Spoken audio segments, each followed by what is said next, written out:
नमस्कार साथियों, आइए आज देखते हैं मुग़ल प्रशासन के बारे में। आखिरकार मुग़लों की प्रशासन व्यवस्था कैसी थी कि ये लोग बहुत लंबे समय तक शासन कर सके। इसका मतलब है कि लंबे समय तक ये लोग शासन किए हैं तो इनकी जो प्रशासनिक व्यवस्था है वो बढ़िया रही होगी, इसी वजह से लंबे समय तक शासन कर पाए हैं। तो कैसा था इनका प्रशासनिक व्यवस्था, इसको देखेंगे। लेकिन एक चीज़ आप लोग ये समझिए कि जैसे एक बहुत बड़ा देश है तो बहुत बड़े देश में कोई एक व्यक्ति ही शासन नहीं कर सकता है ना, उसको कई छोटी छोटी इकाइयों में बांटना पड़ता है। जैसे हम अपने देश की ही बात कर लेते हैं तो हमारा जो देश है, इस देश के अंदर कई छोटे छोटे राज्य बनाए गए हैं और उन राज्यों में ज़िला बनाया गया है और उन ज़िला के अंदर कई प्रखंड बने हैं और उन कई एक प्रखंड के अंदर कई छोटे छोटे गांव होते हैं। तो इस तरह से एक बहुत बड़ी इकाई, उसके बाद उसको कई छोटे छोटे खंडों में विभाजित करते हुए एक सबसे छोटी इकाई की तरफ हम पहुंच जाते हैं। तो वैसे ही इन लोगों की भी प्रशासनिक व्यवस्था थी। सबसे बड़ा जो इकाई था वो क्या था, साम्राज्य। जो देखें तो आज के डेट में जिसे देश के समान ये हुआ करता था, यानी साम्राज्य सबसे बड़ी इकाई थी और साम्राज्य को कई छोटे छोटे भागों में बांटा गया था जिसको कहा जाता था सूबा। जैसे आज देश को छोटे छोटे भागों में बांटा जाता है तो उसमें कई छोटे छोटे राज्य बन जाते हैं, वैसे ही साम्राज्य को कई छोटे छोटे भागों में बांट करके सूबा बनाया गया था, है ना। और सूबा के अंतर्गत कई छोटे छोटे भाग बनाए जाते थे जिसको जिला कहा जाता था, सरकार कहा जाता था। जैसे यहाँ पर देश के अंदर क्या होता है, राज्य होता है और राज्यों के अंदर क्या होता है, जिला होता है और जिले के अंदर क्या होता है, प्रखंड होता है। वैसे ही सरकार के अंतर्गत कई छोटे छोटे परगना बनाए जाते थे और इस परगना के अंतर्गत कई छोटे छोटे गांव हुआ करते थे। तो इस तरह से हम देखें तो मुग़लों की जो प्रशासनिक व्यवस्था थी वो बहुत बड़ी इकाई से तोड़ करके छोटी इकाई, उससे भी छोटी इकाई, उससे भी छोटी इकाई, इस तरह से बहुत छोटी इकाई तक उसको ले गए थे और वहाँ से कर वसूली करके राजकोष तक धन को पहुँचाया जाता था, जिससे वो प्रशासन करने में बहुत सुविधा महसूस करते थे। उनको किसी तरह से प्रशासनिक व्यवस्था को संचालित करने में कोई भी समस्या नहीं उत्पन्न होती थी। तो ये आप समझ गए होंगे कि मुग़ल लोगों ने जो विभाजन किया था प्रशासन करने के लिए वो क्या था। सबसे बड़ी इकाई साम्राज्य, उससे छोटा सूबा, उससे छोटा सरकार, उससे छोटा परगना और सबसे छोटा क्या था, गांव था। जैसे आज के डेट में हमारा सबसे बड़ा देश होता है, उससे छोटी इकाई उसमें राज्य होते हैं और राज्य से छोटी इकाई राज्यों में ज़िले होते हैं, बहुत सारे ज़िले होते हैं और ज़िले के अंदर कई प्रखंड बनाए जाते हैं और उस प्रखंड के अंदर कई गाँव होते हैं। तो उसी तरह से इनका भी था, लेकिन यहाँ पर क्या है कि नाम यहाँ पर अलग था। साम्राज्य, सूबा, सरकार, परगना और गांव, इस तरह से था। अब इनकी केंद्रीय प्रशासन के बारे में देखते हैं, यानी केंद्र में ये प्रशासन कैसे करते थे। तो केंद्रीय प्रशासन में एक बादशाह होता था और इस बादशाह के अंदर संपूर्ण शक्तियां निहित होती थी, यानी प्रशासन की समस्त शक्तियां इसी के अंदर निहित होती थी। और ये जो बादशाह होता था ना, एकाधिकार रूप से संपूर्ण शक्तियों का ये मालिक होता था, यानी कोई भी कार्य हो उसमें अंतिम निर्णय किसका होता था, सरकार का होता था। यही सर्वोपरि था, इससे ऊपर कोई भी नहीं था। अब देखिए, बादशाह अकेले तो पूरे देश में यानी अपने साम्राज्य में पूरे अकेले तो ये घूम घूम करके शासन कर नहीं पाएगा कि मतलब जहाँ ज़रूरत पड़ती है वहाँ तुरंत पहुँच जाए, ऐसा तो हो नहीं सकता। तो इसने भी क्या किया था, अपना एक वजारत बनाया था जिसको मंत्री परिषद कहा जाता था, यानी इसके नीचे कई बड़े बड़े अधिकारी रखे गए थे। मतलब इसके ही नीचे, बादशाह के नीचे कई लोग कार्य करते थे जिससे वो उसको क्या बनाया था, अपना मंत्री परिषद बनाया था, जिसको उस समय क्या कहा जाता था, वजारत कहा जाता था। तो बादशाह के नीचे एक वजारत हुआ करती थी। जैसे आज के डेट में सरकार जो चलाया जाता है उसमें एक मंत्री परिषद होता है, तो मंत्री परिषद उसका भी अपना होता था। और इस मंत्री परिषद के अंतर्गत 4 मुख्य पद थे। एक था वकील, है ना, जो प्रधानमंत्री के समान हुआ करता था, है ना। दूसरा था वजीर या दीवान, जो वित्त मंत्री के समान हुआ करता था। और तीसरा था मीर बख्शी, जो सैन्य विभाग का मुख्य अधिकारी हुआ करता था, है ना, सैन्य विभाग का मुख्य अधिकारी हुआ करता था। और चौथा था सद्र उस सुदूर, है ना, सद्र उस सुदूर, जो धर्म एवं दान विभाग का अधिकारी हुआ करता था, धर्म एवं दान विभाग का अधिकारी हुआ करता था। तो ये 4 महत्वपूर्ण पद थे। वकील प्रधानमंत्री को कहा जाता था, वजीर या दीवान वित्त मंत्री को कहा जाता था, मीर बख्शी सैन्य विभाग का मुख्य अधिकारी होता था, है ना, जैसे वो क्या कहा जाता है उसको, रक्षा मंत्री, है ना, मीर बख्शी आज के डेट में देखें तो वो रक्षा मंत्री के समान हुआ करता था। सद्र उस सुदूर धर्म एवं दान विभाग का ये अधिकारी हुआ करता था। अब ये तो मंत्रिपरिषद, इनसे मंत्रिपरिषद बनता था, शासक के अंतर्गत ये मंत्रिपरिषद होता था। और अन्य भी महत्वपूर्ण पद थे, जैसे काजी उल कुजात, है ना, काजी उल कुजात ये मुख्य न्यायाधीश होता था। ये मुख्य रूप से न्यायाधीश होता था, लेकिन अंतिम निर्णय बादशाह ही देता था, है ना। मीर बहर ये जल सेना का प्रधान अधिकारी हुआ करता था। तो मीर बहर जल सेना का प्रधान अधिकारी हुआ करता था। काजी उल कुजात, आज भी देखते होंगे काजी जिसको कहा जाता है वो न्याय वगैरह करते हैं, तो उस समय काजी उल कुजात का जो पद हुआ करता था उसको मुख्य न्यायाधीश कहा जाता था। और मीर बहर ये जल सेना का प्रधान अधिकारी हुआ करता था। दरोगा ए डाक चौकी ये शाही पत्र व्यवहार एवं गुप्तचर विभाग का प्रधान हुआ करता था। जैसे गुप्त बातें जो भी प्राप्त हुई हैं उसको शासक तक पहुंचाने के लिए ये पत्राचार वगैरह का कार्य से भी पहुंचाया जाता था, खुद जा कर के भी पहुंचाया जाता था। तो इस तरह की गतिविधियों को संचालित करने वाले को क्या कहा जाता था, दरोगा ए डाक चौकी, है ना, पत्राचार के मामले में, है ना, या गुप्त बातों को शासक तक पहुंचाने के मामले से संबंधित अधिकारी ये हुआ करता था, दरोगा ए डाक चौकी। और मुशर्रिफ ए मुमालिक ये महालेखाकार हुआ करता था। आप जानते हैं कि साम्राज्य से जो भी धन वसूली होती थी उसको उसका लिखा पढ़ी करना पड़ता था, तो वो महालेखाकार हुआ करते थे, है ना। और मस्तौफी ए मुबालिक ये महालेखाकार परीक्षक हुआ करते थे। ये थोड़ा सा जांच वगैरह के कार्यों में सक्रिय रहा करते थे कि जो धन वसूली हो रहा है उसका जो लेखा जोखा हो रहा है वो सब अच्छे ढंग से हो रहा है या नहीं हो रहा है। तो ये सारे पद अन्य पद थे, एक बार रिकॉल कर लो, है ना। काजी उल कुजात ये मुख्य न्यायाधीश होते थे। मीर बहर जल सेना का प्रधान अधिकारी हुआ करता था। दरोगा ए डाक चौकी ये शाही पत्र व्यवहार एवं गुप्तचर विभाग का प्रधान हुआ करता था। मुशर्रिफ ए मुमालिक ये महालेखाकार हुआ करता था, है ना, लिखा पढ़ी जो धन वसूली हुआ उसको बढ़िया से लिख करके मतलब लेखा जोखा का जो कार्य है उसको किया करता था। और मस्तौफी ए मुमालिक ये महालेखाकार परीक्षक यानी उसकी जांच पड़ताल करके ये कार्यों को संचालित करता था। अब देखते हैं, ये तो हो गया केंद्र में, है ना।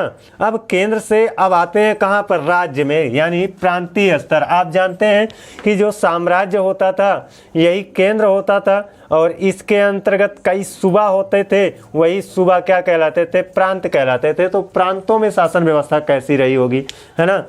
केंद्र में बैठ करके गांव तक की हाल खबर शासक नहीं ले सकता, बहुत बड़ा साम्राज्य का क्षेत्र हो जाता था। तो इसलिए छोटी छोटी इकाइयों में इसको बांटते बांटते एकदम छोटी इकाई गांव तक बांटा गया था। तो प्रांतीय प्रशासन की व्यवस्था कैसी थी।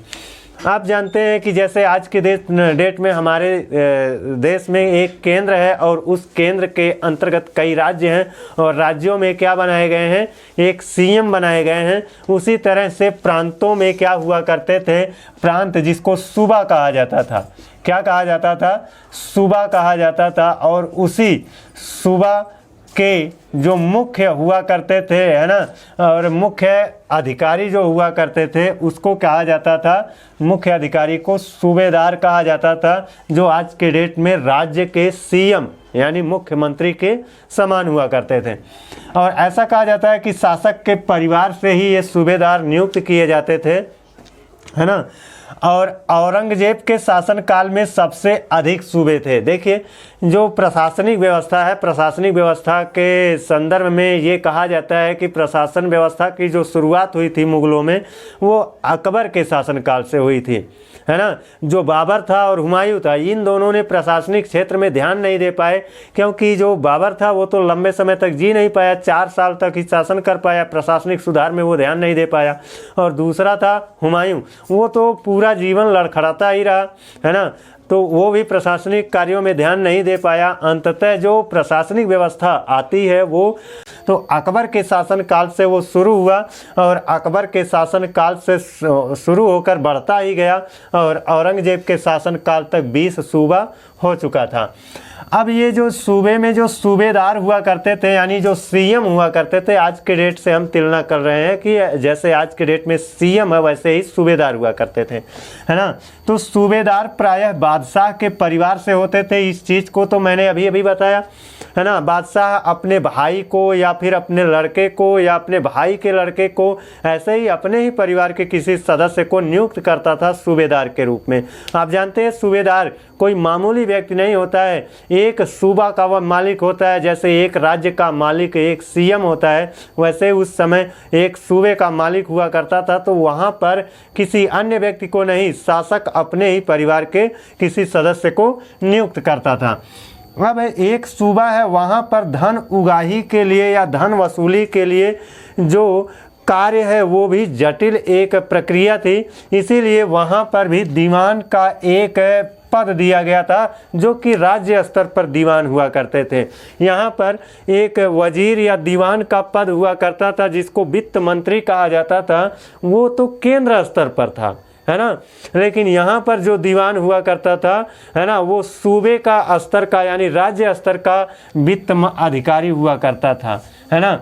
तो राज्यों पर भी दीवान हुआ करते थे, केंद्र पर भी दीवान हुआ करते थे, तो इस चीज़ को भी जानते रहिए। अब देखिए केंद्र पर भी आपका क्या था, एक मीर बख्शी हुआ करता था केंद्र स्तर पर, लेकिन राज्य स्तर पर मीर बख्शी नहीं था, केवल बख्शी हुआ करता था। तो राज्य स्तर पर यानी सूबा में बख्शी का एक पद हुआ करता था, जो सूबे में सेना का प्रधान अधिकारी हुआ करता था। जबकि ये क्या था, केंद्र में सैन्य विभाग का मुख्य अधिकारी हुआ करता था, यानी ये रक्षा मंत्री के समान हुआ करता था। तो उसी तरह से प्रांतों में भी व्यवस्था थी, लेकिन वो प्रांतीय स्तर की थी और केंद्र में केंद्रीय स्तर की थी। अब देखते हैं ये सूबा मतलब राज्य, है ना। राज्यों को कई जिलों में बांटा गया था, और उस समय उस जिला को क्या कहा जाता था, सरकार कहा जाता था मुगल काल के दौरान, है ना। तो सूबे को सरकार में बांटा गया था, यानी जिला में बांटा गया था। और इसमें प्रशासनिक व्यवस्था कैसी थी, तो जो जिला था ना, उसका जो मुख्य सैन्य अधिकारी हुआ करता था, उसका नाम क्या था, उसे फौजदार कहा जाता था। ये बहुत आसान है ना। केंद्र में जो मुख्य होता था वो कौन होता था, बादशाह होता था, है ना। और अगर हम राज्य यानी सूबा में देखें तो सूबेदार होता था। अगर हम सरकार यानी जिला में देखें तो सरकार यानी जिला में क्या होता था, फौजदार होता था। तो जिला या सरकार, है ना, जिला या सरकार का मुख्य सैन्य अधिकारी कौन होता था, फौजदार होता था। और इस फौजदार की नियुक्ति कौन करता था, फौजदार की नियुक्ति ये सूबेदार नहीं करता था, है ना, ये शासक ही इसकी जो फौजदार है इसकी नियुक्ति किया करता था। अब आप जानते हैं जिले के अंदर कई प्रखंड यानी परगना होते हैं, तो कई प्रखंड होते हैं। तो इस प्रखंड में प्रशासन व्यवस्था जो हुआ करती थी, उसका जो मुख्य सैन्य अधिकारी हुआ करता था वो कौन था, सिकदार था।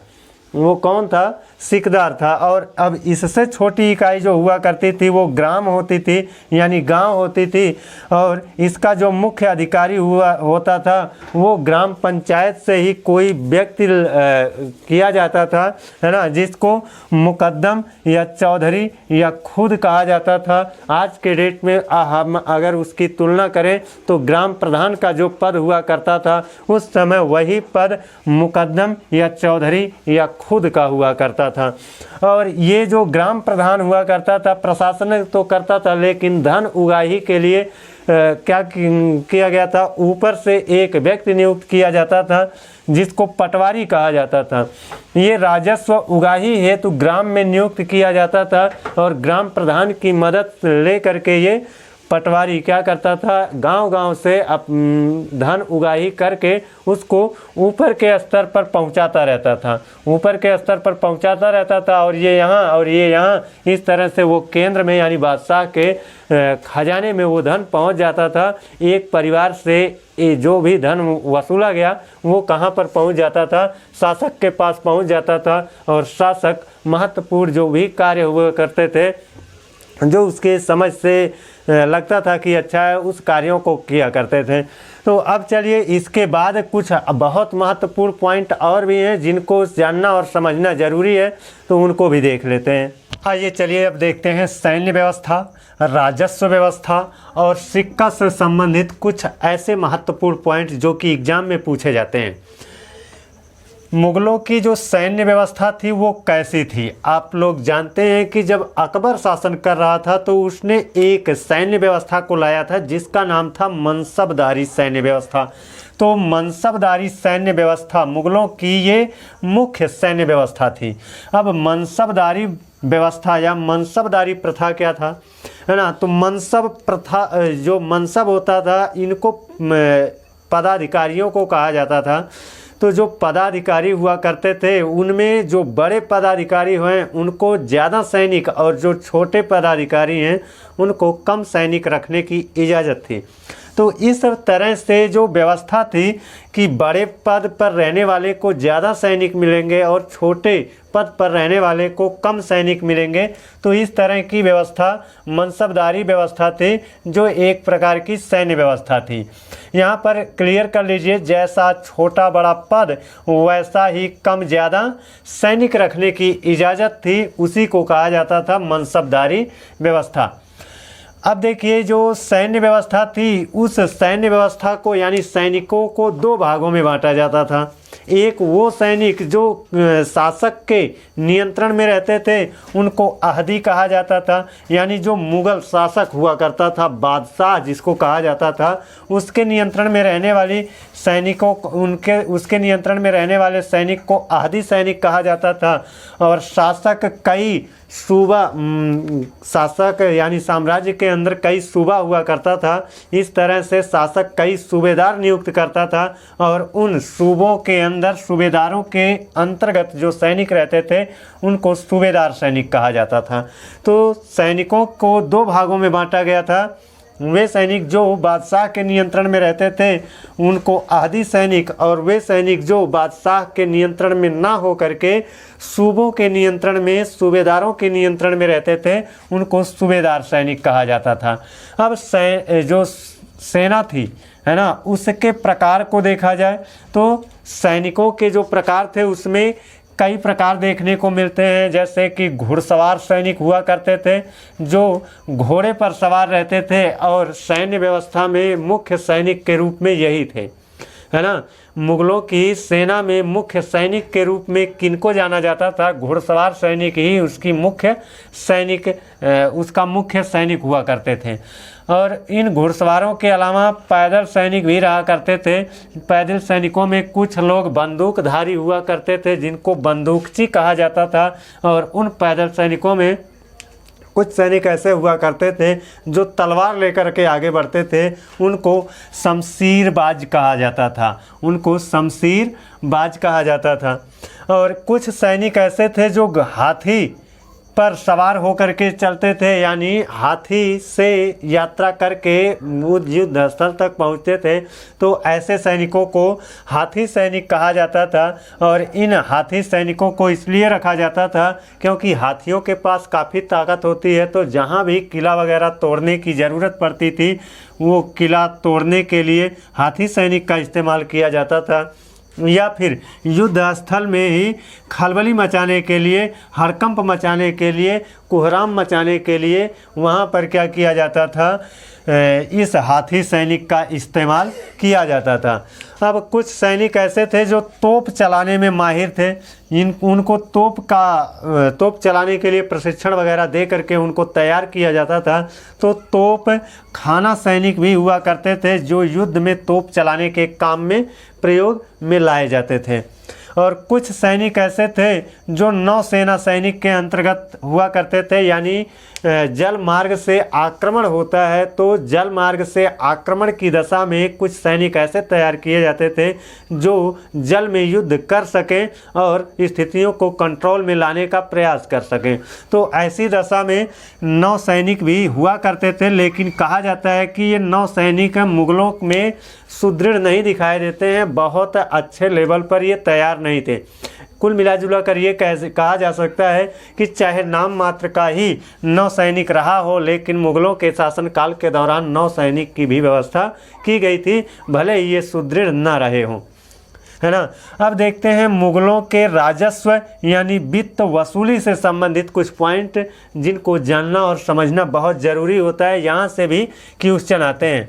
मुगलों की राजस्व व्यवस्था कैसी थी, है ना, यानी वो जो उनका राजकोष था, उनके राजकोष में जो धन आता था वो कहाँ से आता था, उसका मुख्य स्रोत क्या था।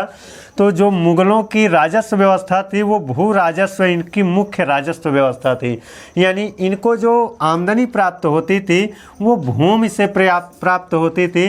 यानी इनके साम्राज्य के अंतर्गत जितनी भूमि होती थी उस पर जो जनता क्या करती थी, भूमि का उपयोग करती थी, कृषि वगैरह करके भूमि का उपयोग करती थी, अपने खाद्यान्न को उपजाती थी, तो उसी से वो कर वसूलते थे। उसी को कहा जाता है भू राजस्व कर, यानी भूमि उपयोग के बदले में दिया जाने वाला कर भू राजस्व कर कहलाता है। तो भू राजस्व कर इनकी मुख्य व्यवस्था थी।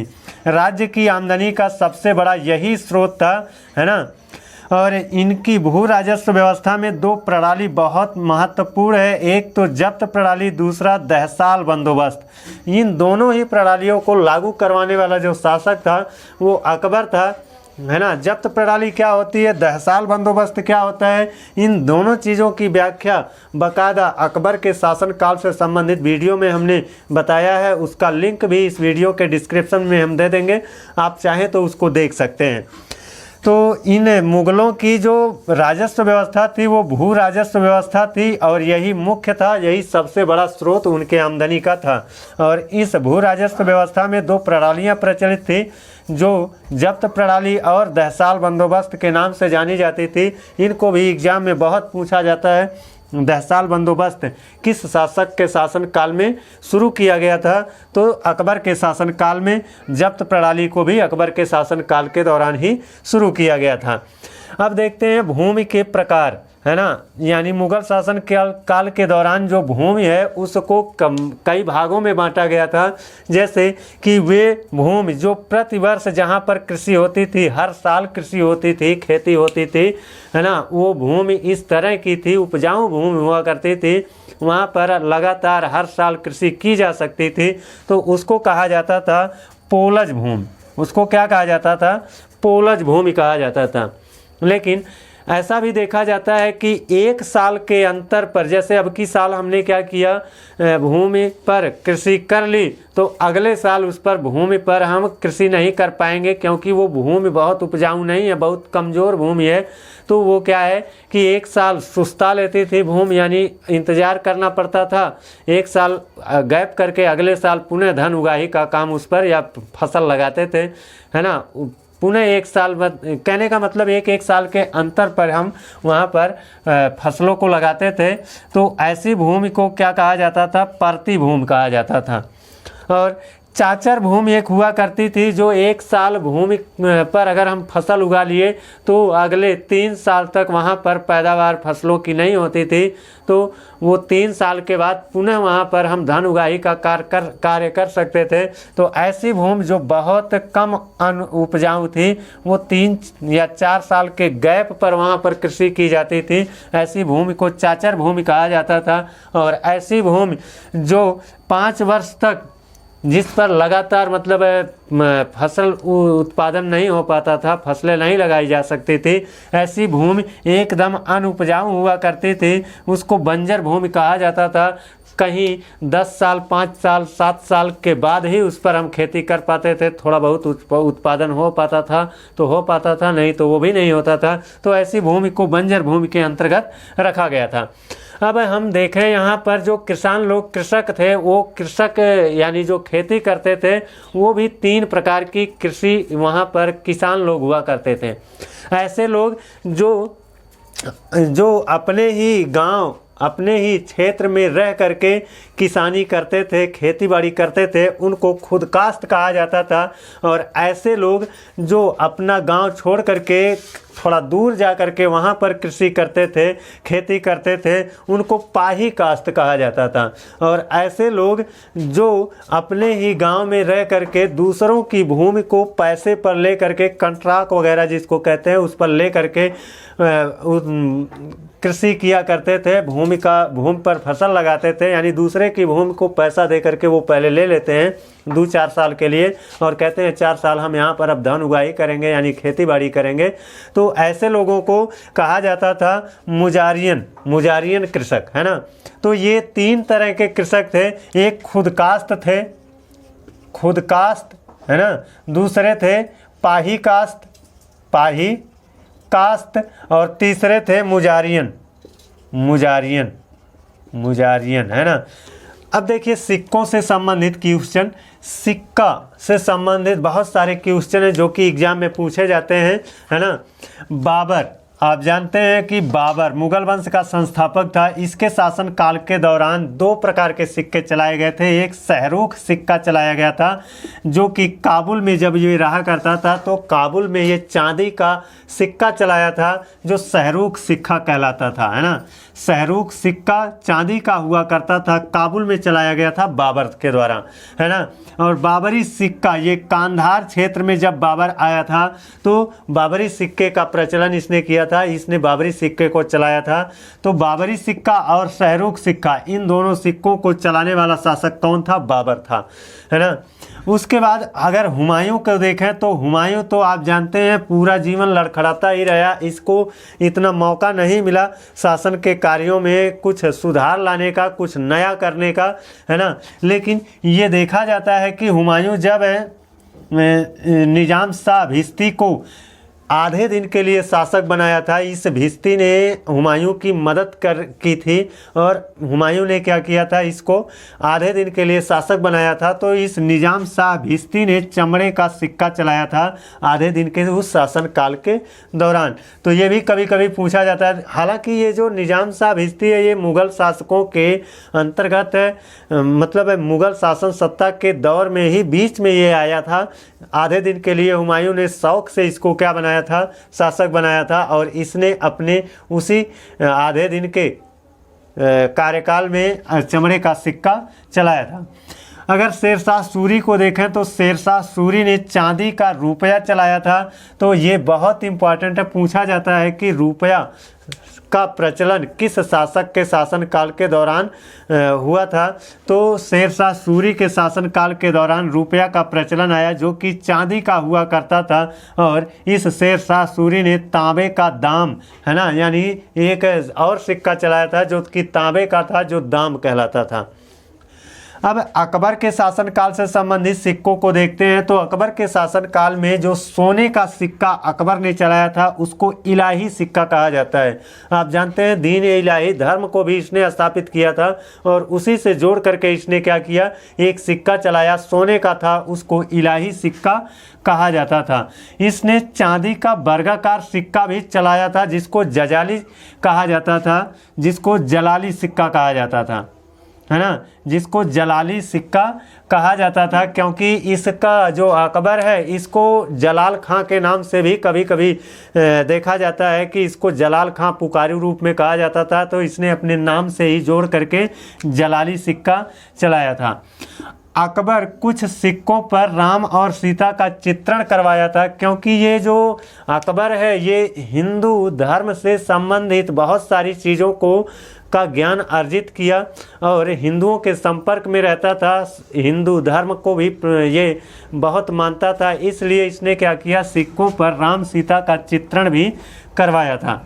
तो ये सारे पॉइंट हैं जो कि अकबर के शासनकाल से संबंधित, सिक्कों से संबंधित क्वेश्चन है। इसको एक बार रिकॉल कर लीजिए। सोने का इलाही सिक्का अकबर ने चलाया था। चांदी का वर्गाकार सिक्का जिसको जलाली सिक्का कहा जाता था अकबर ने चलाया था। अकबर ने ही सिक्कों पर राम सीता का चित्रण करवाया था। ये कौन सा शासक था, वो अकबर ही था। जहांगीर के शासनकाल के दौरान ये कहा जाता है कि जहांगीर वो शासक था जिसने सिक्कों पर अपना चित्र खुदवाने का, कहने का मतलब अपनी आकृति उस सिक्के पर बनवाने का काम किया था। तो ऐसा मुगल वंश का शासक जो सिक्कों पर अपना चित्र खुदवा करके, यानी अपनी आकृति खुदवा करके अपना चित्र बनवाया था, वो कौन था, जहांगीर था। अगर शाहजहां से देखते हैं तो शाहजहां के शासनकाल से संबंधित ये सिक्का है आना सिक्का।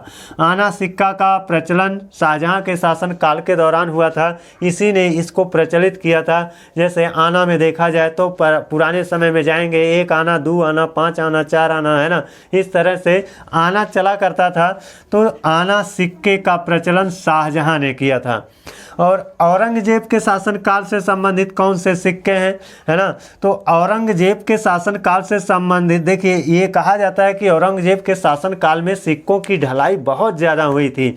हालांकि इसके शासनकाल के दौरान कौन से नए सिक्के चलवाए गए इसको नहीं देखा जाता है, केवल उसका सुधारा हुआ रूप देखा जाता है। उसका सुधारा हुआ रूप क्या था कि औरंगजेब ये कट्टर सुन्नी मुसलमान था और सिक्कों पर कलमा खुदवाना इसको वह मतलब इस्लाम के खिलाफ मानता था। इसीलिए इसने क्या किया, सिक्कों पर कलमा खुदवाना बंद कर दिया और कलमा खुदवाना बंद कर दिया, लेकिन सिक्कों को बहुत अधिक मात्रा में ढलवाने का काम किया। तो इसके शासनकाल में सबसे अधिक सिक्के ढाले गए, लेकिन इसके शासनकाल के दौरान कौन सा नया सिक्का चलाया गया ये अभी तक नहीं प्राप्त होता है ना। तो ये सारे के सारे पॉइंट थे जो कि शासकों के शासनकाल के दौरान प्रचलन में लाए गए सिक्कों से थे। एक सिक्का यहाँ पर देख लीजिए, नोट के रूप में हमने लिखा है, मुगल कालीन सबसे बड़ा सिक्का था जो था उसका नाम था संसब सिक्का, जो कि सोने का हुआ करता था और सबसे भारी हुआ करता था, सबसे बड़ा हुआ करता था, है ना। तो इतने सारे पॉइंट हैं जो कि मुगल काल के प्रशासन से संबंधित है और इनको आप लोग तैयार कर लेंगे तो निश्चित रूप से ये आपकी मदद करेंगे आपकी परीक्षाओं में। तो आशा करता हूँ कि आप लोगों को हमारा आज का यह टॉपिक पसंद आया होगा। पसंद आया तो प्लीज़ दोस्तों चैनल को सब्सक्राइब करके बेल आइकन को प्रेस कर दीजिए। अगले दिन आप लोगों से एक नए टॉपिक के साथ मिलते हैं, तब तक के लिए धन्यवाद।